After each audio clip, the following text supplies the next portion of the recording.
सावधान। नमो अरिहन्ताणम् नमो सिद्धाणं नमो आयरीयाणं नमो वज्झायाणं नमो लोये सव्वसाहुणं तीन भुवन में सार वीतराग विज्ञानता शिव स्वरूप शिवकार नमः त्रियोग समारिके। हम पढ़ रहे हैं श्री छह ढाला जी। इसके अंतर्गत 6 ढालें आती है, उसमें से हमारी चल रही है छठी ढाल, अंतिम ढाल, जिसमें मुनिचर्या का वर्णन है। उसके अंतर्गत सबसे पहले हम साधुओं के, मुनियों के 28 मूल गुण यहाँ पे पढ़ रहे हैं। तो 28 मूल गुण में से हमने क्या पढ़ लिया अभी तक? 5 महाव्रत, 5 समिति और पंचेंद्रिय जय, है ना। ये ग्रुपिंग है, एक एक व्रत के नाम देखेंगे तो उसमें लिस्ट हमने बनाई थी। तो ये एक एक में 5-5 हैं, तो 15 मूल गुण हमने पढ़ लिए। सबके नाम आपको याद होना चाहिए मूल गुणों के। अब हम पढ़ रहे हैं 6 आवश्यक, हमने पढ़ लिए थे। इसका देखते हैं, फिर आगे चलते। छंद नंबर 5। समता सम्हारे थुति उचारे वंदना जिन देव को नित करे श्रुति रति करे प्रतिक्रम तजे तन अहमेव को जिनके नन्हो नन दंत धोवन लेश अंबर आवरण भूमाहि पिछली रयनि में कछु शयन एकासन करन। तो 6 आवश्यक की चर्चा हमने की थी कल। क्या होते हैं आवश्यक? जो अवश्य करने योग्य कार्य हैं, है ना। एक बार अपने से याद रखने के लिए, ज्यादा याद नहीं हो तो। और इसको विशेष याद रखना, व्युत्पत्ति परख। तो जो वश में नहीं है इंद्रियों के, कषायों के, राग द्वेष के, ऐसे जीव का करने योग्य कर्म, उसे यहाँ आवश्यक का 6 आवश्यक हैं।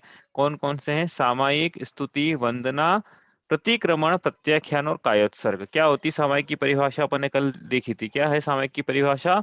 राग देश की निवृत्ति के लिए, आत्मा में मध्यस्थता के लिए उपयोग की प्रवृत्ति ही प्रयोजन है जिसका, उसे हमने सामायिक कहते हैं। देखो अपने परिभाषा लिखी थी ना, यहाँ पे कॉपी पेस्ट कर लिया था मैंने कल इसको। यहाँ पे राग देश की निवृत्ति के लिए आत्मा में मध्यस्थ भाव के लिए उपयोग की प्रवृत्ति है प्रयोजन जिसका, उसका नाम है सामायिक। स्तुति किसे कहते हैं? तो ये सामूहिक भगवान का सामूहिक वंदन, मतलब इकट्ठे एक साथ अनेक भगवानों का एक साथ स्तुति करना, गुणानुवाद करना, वो स्तुति है। क्या परिभाषा लिखी थी? जिनेन्द्र भगवान के समूह का सामूहिक गुणानुवाद करना। उदाहरण लिख लोगे आप तो ज्यादा अच्छे से समझ में आएगा। जैसे चतुर्विंशति तीर्थंकर पाठ करा। हाँ हाँ, ये अच्छा याद दिलाया। देखो क्या है, अपन सामयिक पाठ पढ़ते हैं। कौन सा? काल अनंत भ्रम्यो जग में सहिए दुख भारी जन्म मरण वश किए पाप को वे अधिकारी। अब देखो इसमें अगली पंक्ति पढ़ते हैं अपन, किसी का कोई कारण इससे पढ़ते हैं। दुर्लभ क्या है? कोटि भवांतर माहि मिलन दुर्लभ सामायिक धन्य आज में भयो योग मिलियो सुखदायक। ये पढ़ी होगी भैया सबने, जो भी सामायिक में, सामायिक और जो भी बचपन में मंदिर गए हैं परिजन के हमारे ऐसे लोग, हाँ, जो मतलब गुरुवार शुक्रवार शनि या रविवार को दूरदर्शन पे मूवी आया करती थी शाम को 6 से 5 से 8, 6 से 8 टाइम था। तो वो छोड़ के हम लोग सामायिक करने जाते थे पर्यूषण के दिनों में। हाँ, बचपन की बात है ये, दूरदर्शन के दिनों की बता रहा हूँ मैं आपको। रामाशा मंदिर में तो जिन्होंने करी है सामायिक, या घर पे भी करी है, अन्य प्रकार से भी करी है, तो उनको ये पता है कि ये सामायिक पाठ है। जो मैंने बोला अभी पूरा सामायिक पाठ लंबा है, तो अपने स्टार्टिंग बोली है प्रियम्बल है उसका। तो ये सामायिक पाठ के 6 खंड हैं। हाँ, 6 खंड का है सामायिक पाठ। कौन कौन से 6 खंड हैं उसके? 6 सेक्शन है उसके। इस सामने जो 6 सेक्शन लिखे ना, ये 6 सेक्शन है उसके। कौन कौन से हैं? सामायिक, प्रतिक्रमण, प्रत्याख्यान, स्तुति, वंदना और कायोत्सर्ग। ये 6 इसके, एक सेकेंड, हाँ ये इसके 6 खंड हैं आवश्यक के। अब पढ़ना आप, तो अब अभी तक नहीं पता जिनको, अब पढ़ना आप, तो आपको समझ में आ जाएगा। सामयिक वो पाठ पढ़ लोगे ना, 6 आवश्यक समझ में आ जाएंगे क्या होते हैं। कौन सामयिक पाठ है ना 6 खंड वाला, पहला है सामायिक, उसमें दूसरा प्रतिक्रमण है शायद ना, तीसरा प्रत्याख्यान, चौथा स्तुति है उसमें, पांचवा वंदना, उस पाठ की बात कर रहे हैं, और छठा कायोत्सर्ग।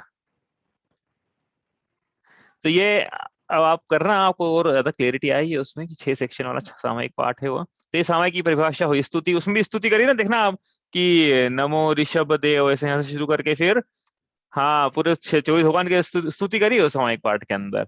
फिर वंदना है भगवान महावीर की वंदना करी है उस स्तुति पाठ के अंदर, एक सेक्शन है उसका। फिर पूर्व में जो दोष लगे हैं उनसे अपनी आत्मा को पृथक करके पुनः गुणों में स्थापित करना, जैसे प्रतिक्रमण की परिभाषा है, ऐसा प्रतिक्रमण का ही पाठ है उसमें।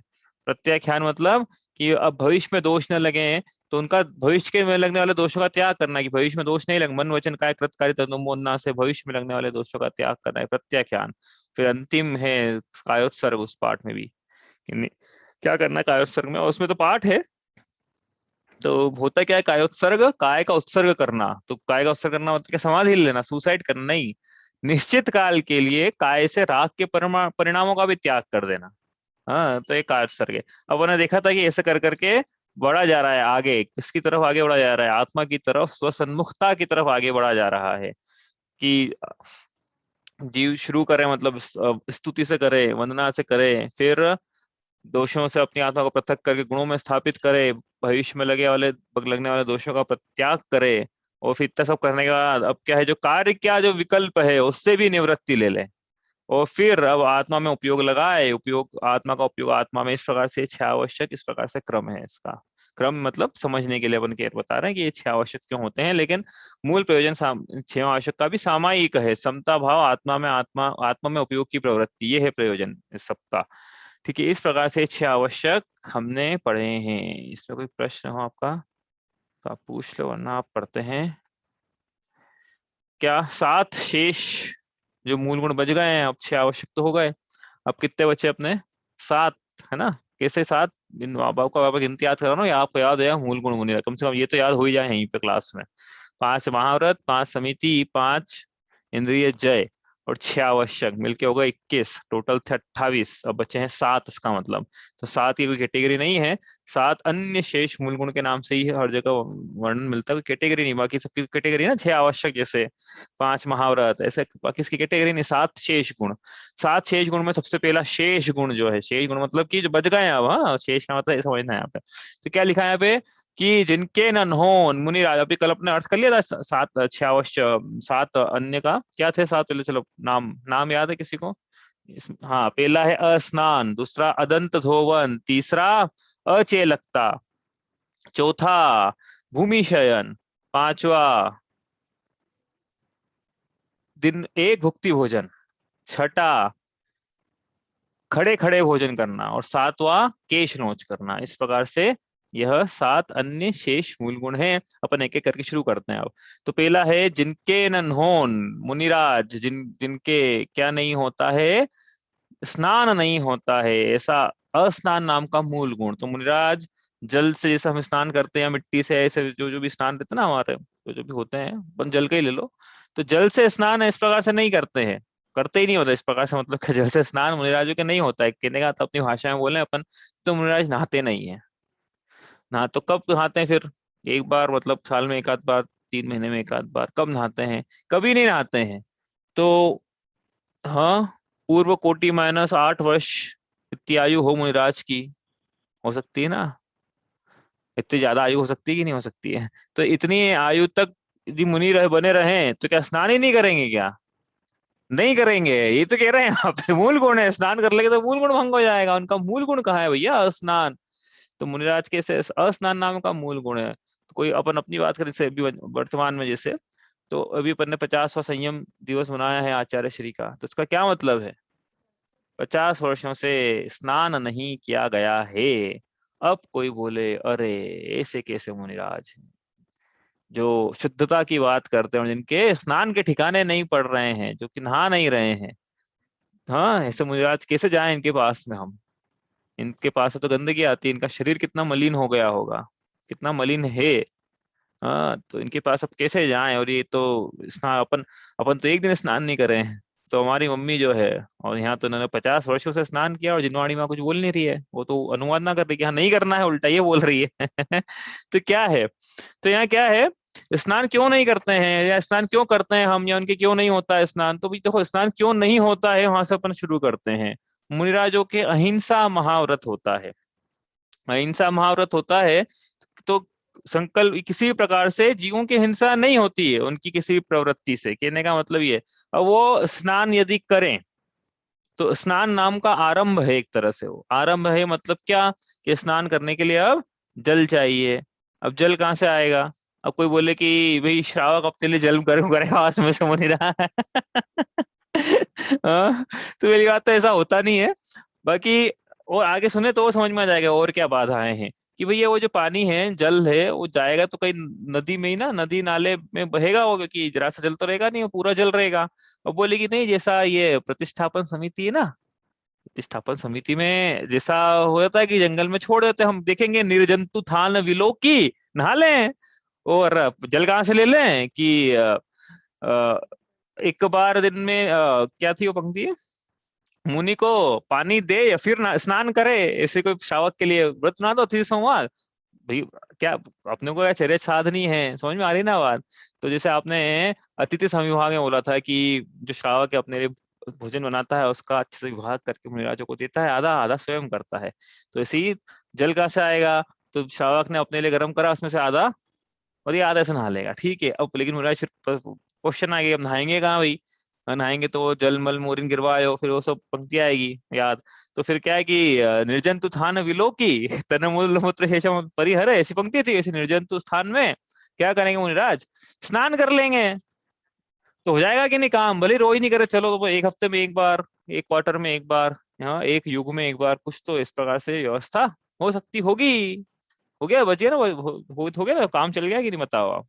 हो गया स्नान, हुआ कि नहीं हुआ, क्या बाधा है इसमें फिर, इसमें कुछ बाधा होगी ना। तभी तो नहीं है ऐसा, ऐसी व्यवस्था, यदि इसमें बाधा नहीं होती तो ऐसी व्यवस्था होती, लेकिन नहीं है, क्या बाधा है इसमें, कि भैया इसमें ये सिर्फ यही बात नहीं है, इसमें एक बात और है, कि भाई वो जब स्नान करेंगे तब अपने शरीर पे जल डालेंगे। अब शरीर पे जल डालेंगे, शरीर में क्या है, सम्मूर्छन जीवों की उत्पत्ति लगातार होती रहती है।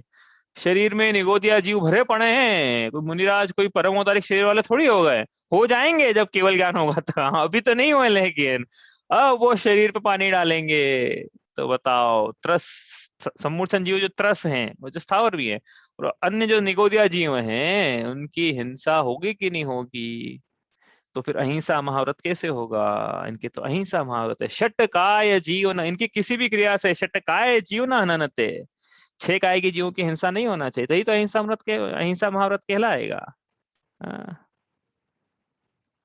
जगत के इतने भी बाबा बाबी देखना आप, और दिगंबर मुनिराज देखना, जगत के इतने भी साधु ना, अन्य श्वेतांबर भी लेना, बिल्कुल इनके बिल्कुल बाल बने हुए हैं, बिल्कुल मेकअप करा हुआ है, एक शरीर का बिल्कुल, क्या है वो उसी लुक में आते हैं हमेशा। हाँ वही कपड़े बिल्कुल आप देखना, चमकदार बिल्कुल, वो जो जो भी उनका मेकअप रहता है मतलब।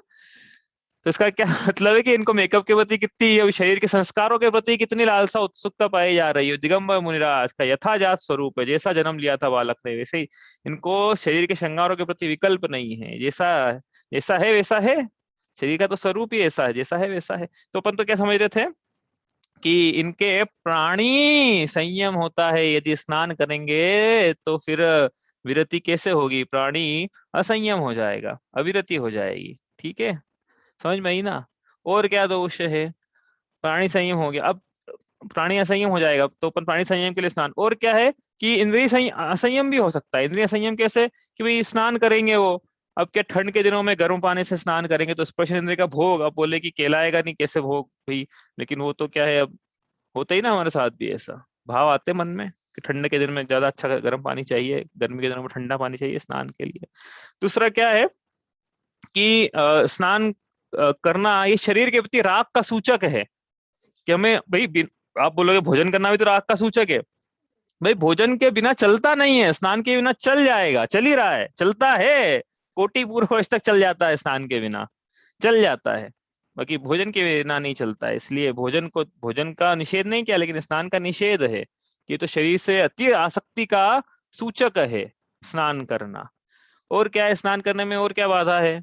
स्नान करें तो क्या है, ये शरीर मतलब शरीर के श्रृंगार के रूप में देखा जाता है स्नान को। स्नान क्या मतलब, क्या चमकाया, शरीर को चमकाया, वही गंदगी लग रही थी, रगड़ रगड़ के नहा रहे हैं, चमका रहे हैं, अपने अपने लिए बात करें, अपन शरीर को सुंदर रखने के लिए स्नान किया जाता है।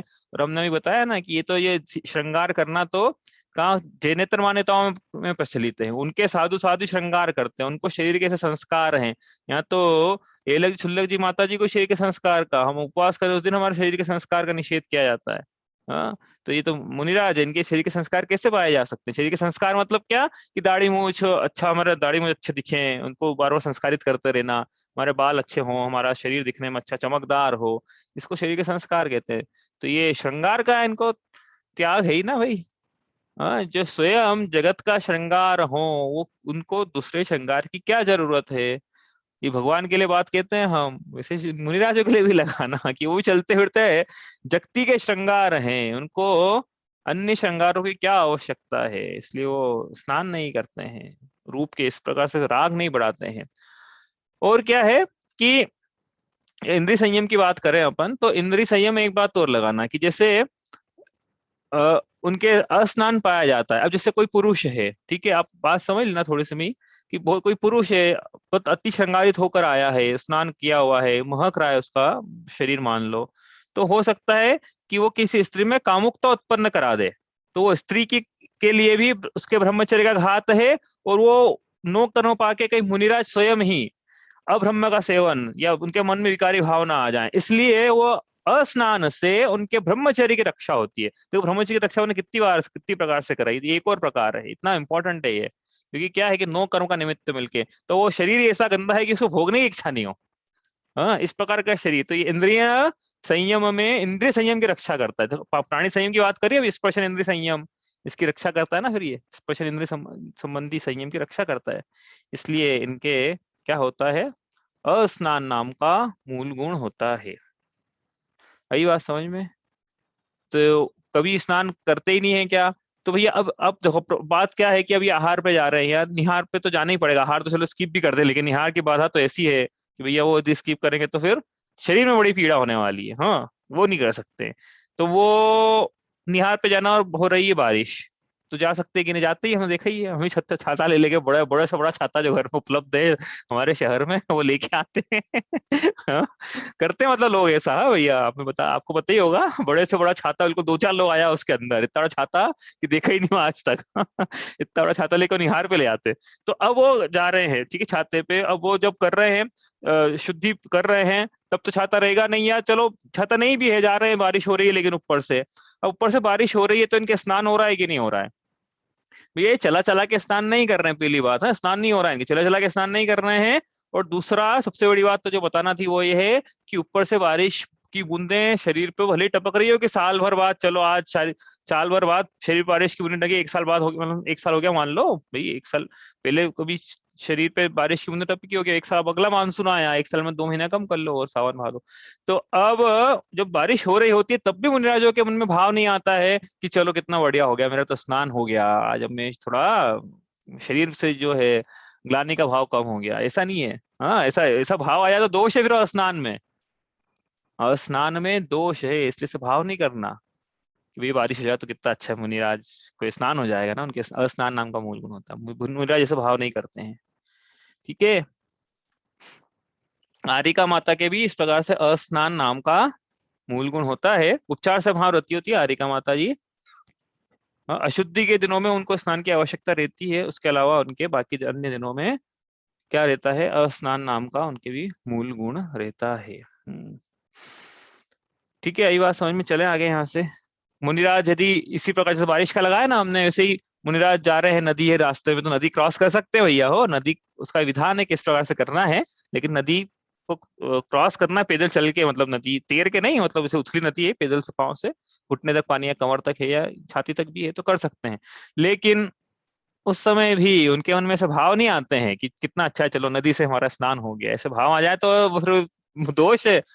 समझ में आ रही ना, स्नान नाम का मूल गुण है, इसमें दोष है।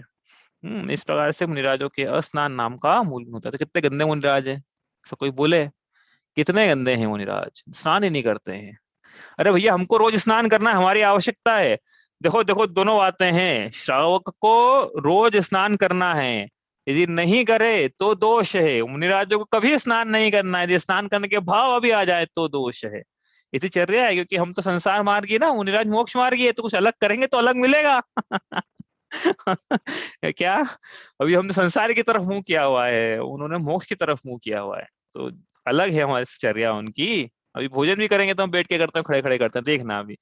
तो क्या है कि हमको तो रोज करना है, हम यदि नहीं करें स्नान तो फिर जिनेंद्र भगवान का स्पर्श कैसे करें, कैसे बोले, पावन मेरे नयन भये तुम दरसत, कैसे बोले कि द्रव्य से शुद्धि मति काम दिगंतु काम, भा द्रव्य से शुद्धि मति, द्रव्य से शुद्धि मति क्या है, भावस्य शुद्धिमधिकामधिगन्तु काम, द्रव्यस्य शुद्धिमधिगम यथानुरूपम, भावस्य शुद्धिमधिकामधिगन्तु काम।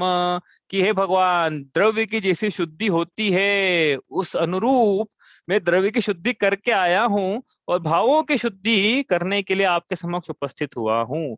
तो द्रव्य की शुद्धि जैसी होती है अनुरूप ऐसी करके आया हूँ, ऐसा बोला ना भगवान के सामने पूजा प्रतिज्ञा पाठ में, बोला ना। तो फिर द्रव्य की शुद्धि, फिर नहाना भी द्रव्य की शुद्धि में आता है, तो वो करना है श्रावक को। कहने का मतलब तो ये था, जैसे बोलोगे कैसा फिर कि मैं द्रव्य की शुद्धि करके आया हूँ, स्नान करके आया हूँ, मेरे वस्त्र शुद्ध है, मेरी सामग्री शुद्ध है, अब बहिरंग शुद्धि तो मैंने उपलब्ध कर ली है, लेकिन अब मैं कषायों की मंदता के लिए, आत्मा की उपलब्धि के लिए, भावों की शुद्धि के लिए आपके समक्ष उपस्थित हुआ हूँ। ऐसा बोलेंगे ऐसे, यदि बाहर की शुद्धि नहीं है तो।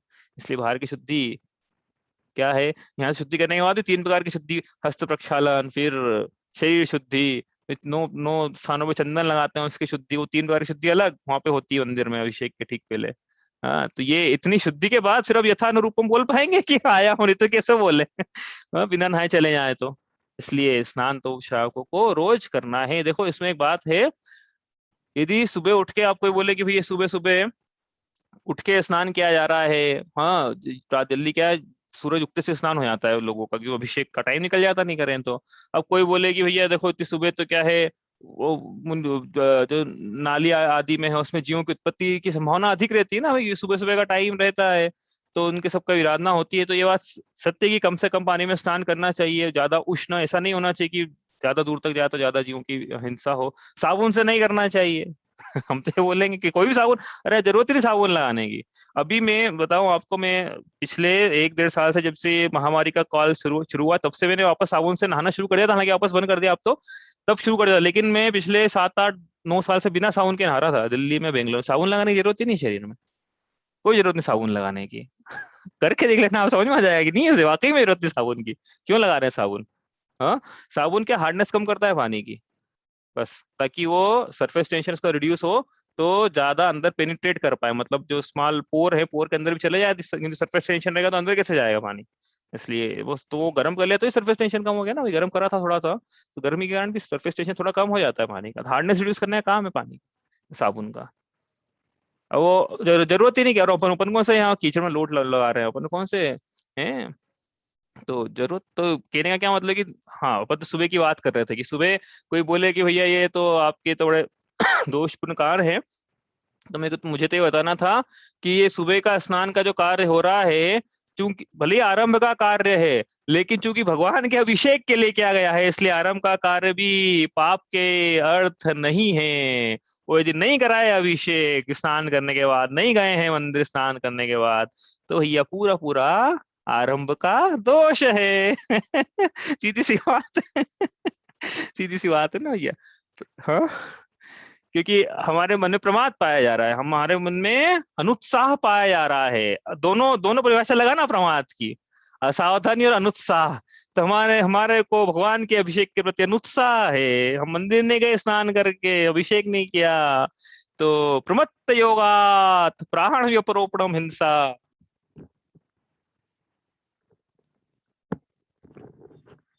अनुत्साह के कारण जो जो भी आरंभ के कार्य हुए हैं वो दोष के अर्थ हैं। और यदि मंदिर जा रहे हैं, अभिषेक कर रहे हैं हम, भले ही वो सुबह सुबह लोग बोलेंगे कि जल्दी करना चाहिए कि नहीं, तो हम कह रहे हैं क्योंकि हमने अभिषेक के लिए किया है, प्रमाद का त्याग करते हुए किया है, यत्नाचार पूर्वक प्रवृत्ति करिए, जितना कम से कम आरंभ का कार हो उतना क्या है, इर्या समिति से मंदिर गए, इसलिए वो हिंसा भी यदि हो भी जाए तो इस प्रमाद का भाव होने से दोष का अर्थ नहीं है। इसलिए यह जिनको पुण्य की लालसा है, हाँ, पापों से जो भयभीत रहते हैं, वो क्या करें कि स्नान करने के मंदिर जाना है। स्नान करें इसलिए कि मंदिर जाना है।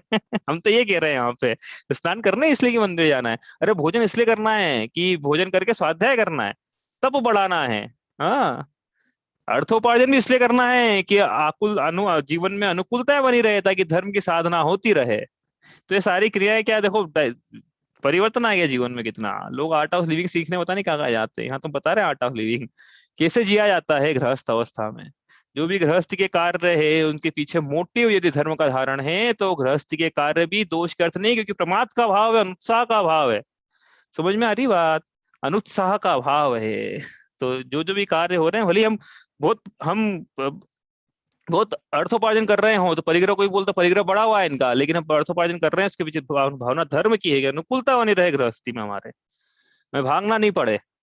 हाँ, तो ये इसका मतलब क्या है कि स्वाध्याय के लिए समय मिले हमें। इसका मतलब क्या है कि वो जो कार्य है वो सब भी एक तरह से शुभ ही हो गए हैं वो सब कार्य। हाँ हाँ, चलो तो इसका मतलब क्या समझ में आ रहा है ना कि हम क्यों प्रसंग छेड़ा था हमने ये स्नान का, कि श्रावक के तो रोज नहाना है। श्रावक नहीं नहाएंगे तो कैसे बोलेंगे द्रव्य शुद्धि मधिगम यथानुरूपम भावस्य शुद्धि मधिखाम अधिगंतु खाम, ये कैसे बोलेंगे? हाँ, तो इसलिए अब लेकिन मुनिराज जो है इनको ये यदि नहाए तो इनके नहाने में दोष है, ये नहाते नहीं है। यदि नहाए तो फिर वो हमने बताया ना, प्राणी असंयम होगा, इंद्रिय असंयम होगा। अब कोई बोले कि ये मुनिराज हैं, ये इतने टाइम से नहाए नहीं, तो इनके पास जाएं कैसे, नमुस्त कैसे करें? इच्छा नहीं होती हमें तो जाने की, हमारी तो इच्छा ही नहीं होती है। इनके पास से तो बदबू आती है। हमने देखे थे श्रवण बेलगोला में गए थे, तो एक मुनिराज ऐसे थे कि उनके बिल्कुल किसी ने तो बोला, कमेंट भी कर दिया उनके सामने कि अरे मुनिराज कीचड़ में गिर गए थे क्या, क्योंकि वो ऐसा धूल मिट्टी जमी है इनके शरीर पे। देखा था आपने? याद है? नहीं याद है? अरे थे तो सही, नाम याद नहीं आ रहा है मुझे। ऐसा बिल्कुल सा किसी ने कमेंट उनके सामने कमेंट किया, कीचड़ में गिर गया था क्या मुनिराज, धूल मिट्टी कैसे जमी हुई है इनके शरीर पे इतनी। हाँ, तो ऐसा है क्योंकि स्नान नाम का मूल गुण है, नहाते नहीं है। तो फिर और वैयावृत्ति नहीं कराते भाई वस्तु निराज। वैयावृत्ति का कोई प्रकरण अपन ने देखा था कि वैयावृत्ति तो क्या है, कोई वयोवृत्त हो, कोई बीमार हो, या कोई बहुत ज्यादा चल कर आए, थकान हो, तो वैयावृत्ति की जाती है, रोज रोज नहीं की जाती वैयावृत्ति हम मुनिराजों की भी। वस्तु निराज इसलिए कराते नहीं है, जबरदस्ती नहीं करना कि नहीं करनी पड़ेगी हमको, आप तो करानी पड़ेगी। अरे भाई हमको जरूरत ही नहीं, हम क्यों कराएं, वैसा बोलेंगे ना।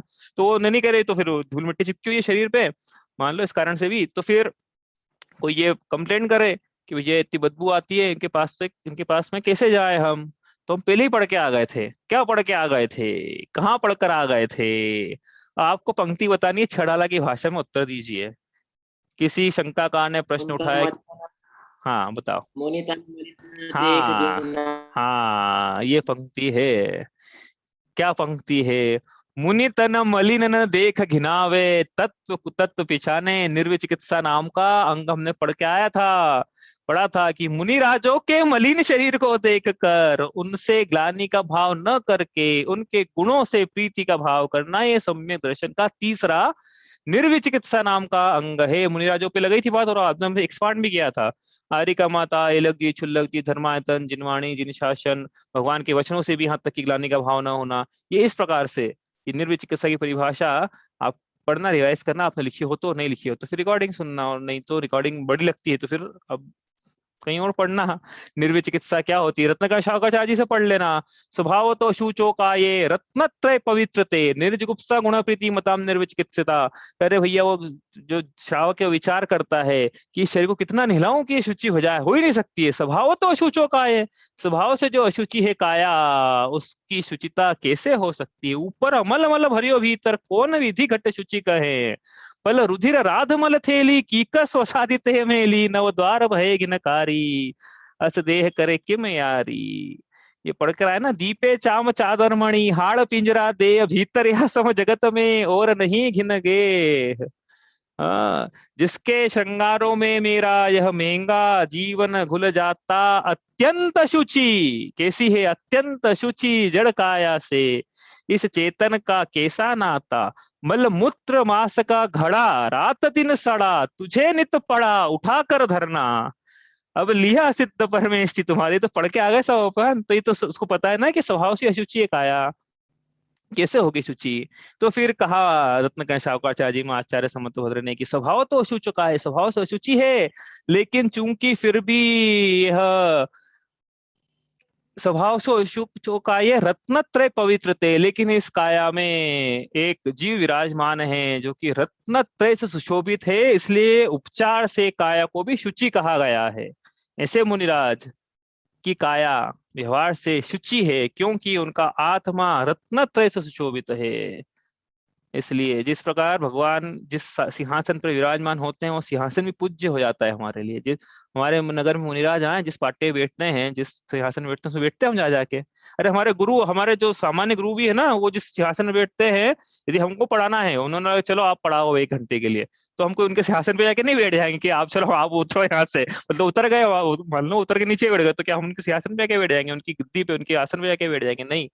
ये तो विनय का प्रतीक है ना, तो हमारे तो वो भी पवित्र है, सिंहासन भी पवित्र है। तो ये ऐसे ही ये जो काया है, इसने क्या करा है, रत्नत्रय रूपी आत्मा को धारण किया हुआ, इसलिए काया भी उपचार से पवित्र कही है। इसलिए मुनिराजों के मलिन शरीर को देखकर उनसे ग्लानि का भाव नहीं आता है। स्वभाव ही ऐसा है ना, स्वभाव ही ऐसा है शरीर का। श्रियंते ति शरीरा, पढ़ा हमने सब ये, स्वभाव से ही जो शीर्णता को प्राप्त होता है। तो इसलिए मुनिराजों की काया तो उल्टा संदेश दे रही है। क्या संदेश दे रही है? क्या संदेश दे रही है? कि भैया ये तो स्वभाव से ही अशुचि है। इस प्रकार से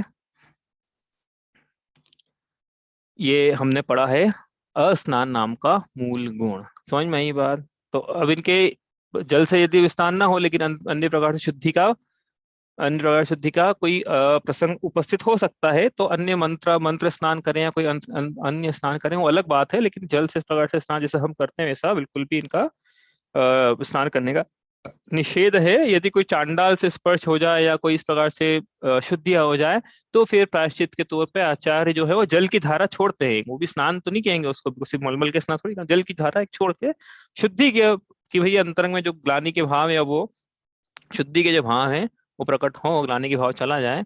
इस प्रकार से वो एक प्रकार वो अलग जल धारा को छोड़ना अलग बात है, लेकिन इस प्रकार से इनके स्नान नहीं होता है। तो इस प्रकार मुनिराज शाश्वत उपदेश दे रहे हैं क्या, कि देखो ये काया तो स्वभाव से अशुचि है, लेकिन रत्नत्रय जिन्होंने धारण किया है उससे पवित्र होती है। हे गुरुवर शाश्वत सुख दर्शक, यह नग्न स्वरूप तुम्हारा है, जग की नश्वरता का सच्चा दिग्दर्श कराने वाला है। सब संसार में जगत की नश्वरता का, श्रियंतेति शरीरा का, हमको क्या शरीर के प्रति आसक्ति है? तो मुनिराज की मुद्रा तो साक्षात उपदेश, उनका शरीर ही उपदेश दे रहा है कि देखो ये शरीर तो ऐसा है, स्वभाव तो अशुच का है, इसको कहाँ तुम, इसके पीछे कहाँ राग कर रहे हो? अस देह करे किम यारी, ऐसा वो बोल रहे हैं। मुनिराज की मुद्रा बता रही कि अस देह करे किम यारी, कितना खिलाएं इसको, कितना पिलाएं, कितना गड्ढा भरे की भर जाए। हाँ, भराते ही नहीं है ये। तृष्णा का हो या पेट का हो, कोई भराते ही नहीं है। तो इसलिए क्या करें कि भैया इनसे ममत्व छोड़ो, जो मुनिराज ने किया है वह करो। सब त्याग वस्त्र आभरण, धर्म की शरण से बस कर करण कुमरण मिटा लो। सब त्याग वस्त्र आभरण, जो हमने किया, मुनिराज उपदेश दे रहे कि देखो हमने राग का, काया का विकल्प छोड़ दिया है, तो क्या करें? सब त्याग वस्त्र आभरण, धर्म की शरण से बस कर करण कुमरण मिटा लो। ऐसा उनका जो नग्न शरीर है उपदेश दे रहा है। चलो अपन आगे चलते हैं। यहाँ से अगला है अदंत धोवन। अदंत धोवन मतलब लिखा ना है पे, न दंत धोवन मतलब क्या है? मुनिराजों के अदंत धोवन नाम का मूल गुण है। अदंत धोवन मतलब क्या है कि वो जैसे दांत मांजते हैं सुबह उठ के, हड्डी मांजने का काम नहीं करते हैं वो। हड्डी को कितना चमकाए कि शुद्ध हो जाए। हाँ, वही जो बात स्नान के लगे सो अनंत धोवन के लगा ना, क्यों नहीं करते हैं? कि भैया वहां पे जीवों की उत्पत्ति से मोक्ष, जीवों की विशेष उत्पत्ति होती है। अब सिर्फ दांत को आकर्षक बनाने के लिए यदि हिंसा करें, तो हिंसा का पूरा पूरा दोष है उसमें। दांत को कोई श्रृंगार है दांत को मायना, हाँ, ये इसलिए नहीं करते हैं। दांत को यदि माजे तो उससे राग, वो राग का सूचक है, अत्यात आसक्ति का सूचक है, इसलिए वो, और बिना धोए काम चलता है। तो ये बोले बदबू आए तो लगाना निर्विचिकित्सा वापस से, पढ़े ना अभी निर्विचिकित्सा क्या मुंह तन मलिन, तो उस अदंत धोवन में लगा ना, उनके मुंह से बदबू आए तो ये हम तो कह रहे हैं कि यहाँ पे अदंत धोवन। हम्म। और क्या इसमें, अब कोई बोले कि भैया हमने तो दांत धोते हुए देखा है मुनि राजों को आहार के बाद, तो ये आहार के बाद दांत क्यों धोए जाते हैं? वो इसको दांत मांजने के लिए नहीं कि चमका दें इसको कि हमको बत्तीस दिखे हमारी, हम जब मुस्कुराएं तो हंसे तो, हाँ इसलिए नहीं है। वो तो अब जीवों की विशेष उत्पत्ति ना हो कि भाई दांत में भोजन के कण, अन्न के कण यदि फंसे हुए हैं तो सम्मूढ़ जीवों की उत्पत्ति होगी उसके निमित्त से, इसलिए आहार के पश्चात वह आपको दांत को चमकाने के निमित्त से नहीं, लेकिन दांत में से जो कण है वो निकालने के निमित्त से दांत धोते हुए दिखें, तो वो उसका प्रसंग, वो उसका कारण अलग है। यदि वो लौंग या हल्दी से भी शुद्धि कर रहे हैं दांत की, तो उसके पीछे भी चमकाने का प्रयोजन नहीं है, उसके पीछे की जीवों की उत्पत्ति न हो वहां पे, ये प्रयोजन है। इसलिए उनके अदंत धोवन नाम का मूल गुण पाया जाता है। कहने का क्या मतलब है, मुनिराज हमारे सब ब्रश नहीं करते हैं, उनको जरूरत ही नहीं। काया की, काया से जो भी है, जो आसक्ति है बिल्कुल इतनी है बस कि चलता रहे बस ये, ताकि संयम पलता रहे। इस प्रकार से उनके तो दो मूल गुण हमने पढ़ लिए हैं, एक है अस्नान, दूसरा है अदंत धोवन।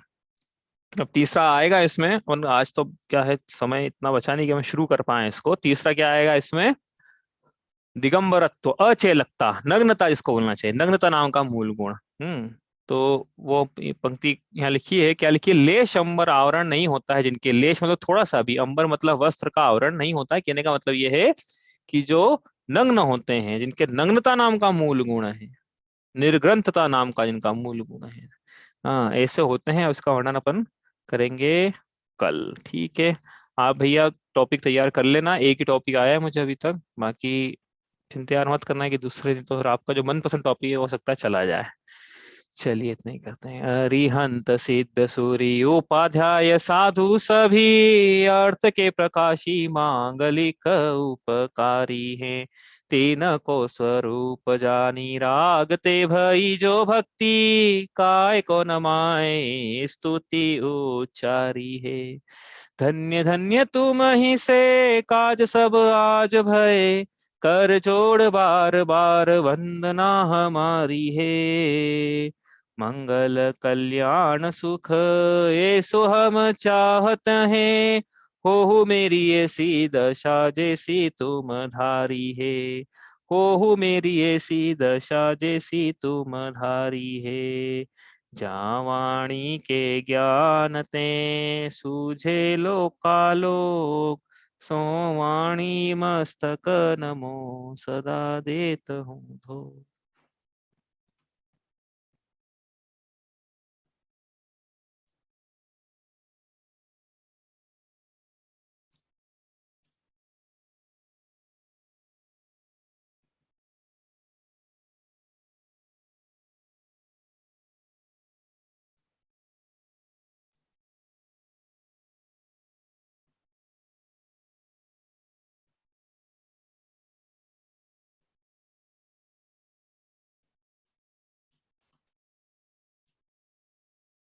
जय जिनेन्द्र।